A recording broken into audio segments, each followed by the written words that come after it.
Welcome to a new planetary and seismic update. We anticipated a strong to major seismic event from the 16th to the 18th approximately due to critical planetary lunar geometry on the 14th, 15th. So far that didn't happen.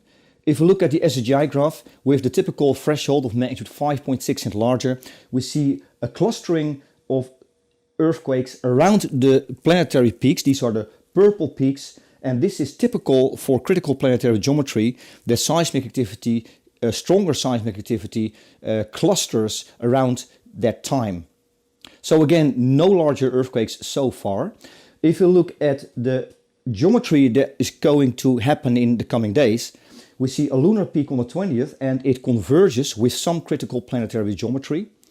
If we look at the solar system, we see the green line here that marks the lunar peak. This is caused by lunar conjunctions. Tomorrow we have a lunar conjunction with the Sun, that's a new moon, and it is preceded by a conjunction with Saturn. And this could become a bit more critical in the coming days or the following days, 21st, 22nd. The rule of thumb is actually we add 2 days and then give or take 1 day, approximately.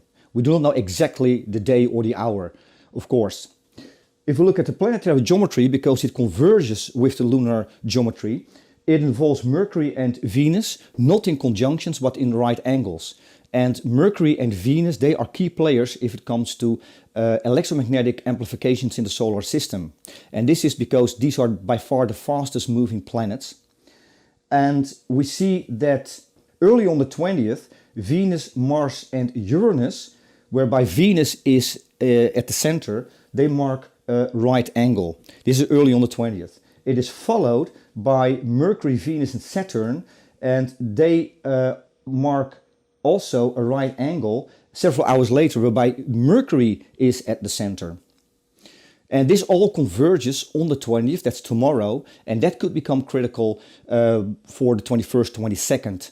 If we look at atmospheric fluctuations in the last couple of days, actually since the 13th, we see the broad band, the purple band over the West Pacific. This is a wider band because there were multiple fluctuations and we have to do an estimate there. And that's just pretty much a challenge. It is a rough estimate. So that's the wider band over the West Pacific. And then on the 17th, we picked up a fluctuation marking South Alaska, and it is down to New Zealand, Tonga. That area is seismically more active, especially Tonga, Fiji, but it could be significant for New Zealand and also for South Alaska.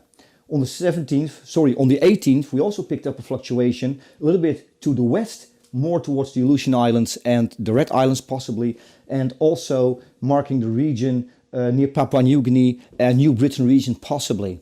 But we've actually see multiple fluctuations over the West Pacific, so it's very difficult to make an estimation there. Then we had a fluctuation also yesterday that marked the regions Iran, Pakistan possibly, and then down to the east part of Africa.